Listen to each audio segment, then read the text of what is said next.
આગળ વાત કરીએ સુપર પ્રાઇમ ટાઈમનો નેક્સ્ટ જે મુદ્દો છે સૌથી મોટી હોસ્પિટલ અને સૌથી મોટી બેદરકારી.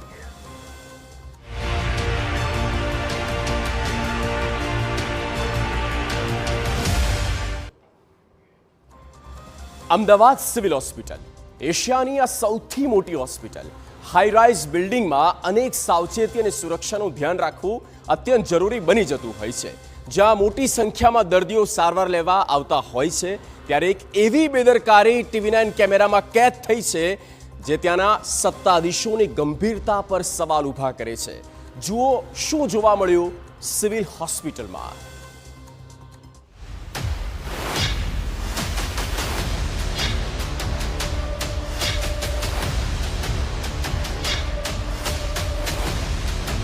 અગ્નિકાંડ રાજ્યમાં અવારનવાર બની રહ્યા છે. એક નાનકડી ભૂલ અને બેદરકારીના કારણે લોકોની જિંદગી જઈ રહી છે. ત્યારે વધુ એક આ જ પ્રકારની લાપરવાહી જોવા મળી અમદાવાદના સિવિલ હોસ્પિટલમાં.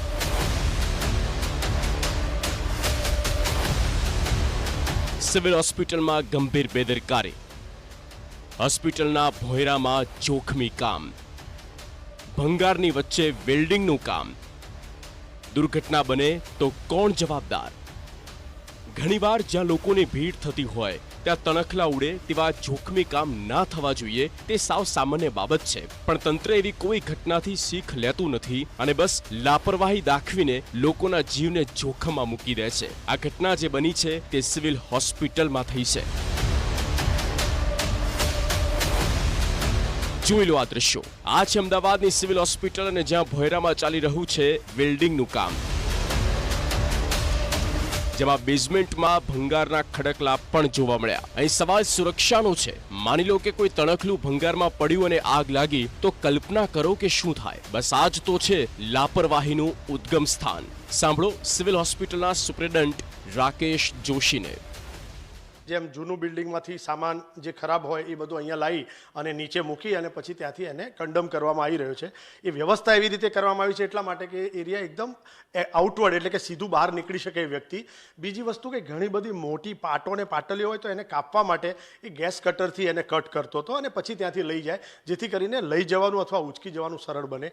આ એકમાત્ર વ્યવસ્થાના ભાગરૂપે આ વ્યવસ્થા કરેલી હતી. અને એ બી જો તમે મેં પણ મારી પાસે પણ એનો વિડીયો છે કે તમે જોશો તો સૌથી ડી બ્લોકની નીચે અને જ્યાંથી ઇમિડિયેટલી બાજુની અંદર દરવાજો છે ત્યાં આગળ ભંગાર ડમ્પ કરે અને ત્યાંથી પછી એ વ્યક્તિ લઈ જાય.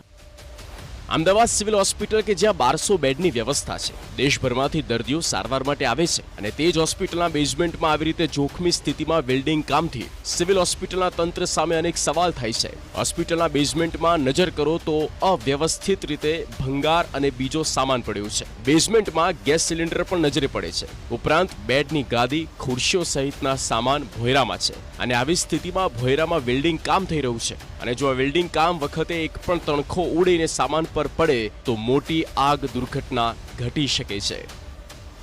આરોગ્ય પ્રધાને લીધી ઘટનાની નોંધ. અપાયા તપાસના આદેશ.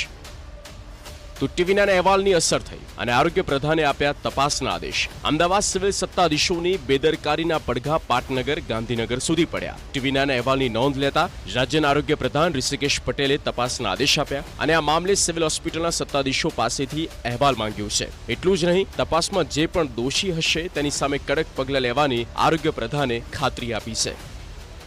TV9ના માધ્યમથી મારે જાણવા આવ્યું છે કે આ પ્રકારનો બનાવ કે જ્યાં આગળ નાની મોટી વસ્તુઓ પડી હતી કે જ્યાં આગ લાગવાની શક્યતાઓ હતી અને ત્યાં આગળ વેલ્ડિંગ થતું હતું. એટલે આ બેદરકારી અંગે ચોક્કસ તપાસ કરીશું અને એમાં યોગ્ય છે એ પગલાં પણ લઈશું. ત્યારે સવાલ થઈ રહ્યા છે કે ભોંયરામાં ભંગાર વચ્ચે વેલ્ડિંગ કેમ? ગેસ સિલિન્ડર પાસે કામની મંજૂરી કોણે આપી? અગ્નિકાંડમાંથી શીખ કેમ ન લીધી? દેખરેખ વિના જોખમી કામ કેમ? હોસ્પિટલમાં ભંગારનો ઢગલો કેમ? કોઈ દુર્ઘટના બને તો કોણ જવાબદાર? આ ઘટનાએ રાજકોટનો અગ્નિકાંડ પણ યાદ અપાવી દીધો છે, જ્યાં એક તણખલાને કારણે કેટલી જિંદગી હોમાઈ ગઈ. ત્યારે સ્વસમજ દાખવીને દુર્ઘટનાને અટકાવવા માટે જરૂરી છે કે આ પ્રકારનું જોખમ લેવામાં ન આવે. જિગ્નેશ પટેલ, TV9 અમદાવાદ.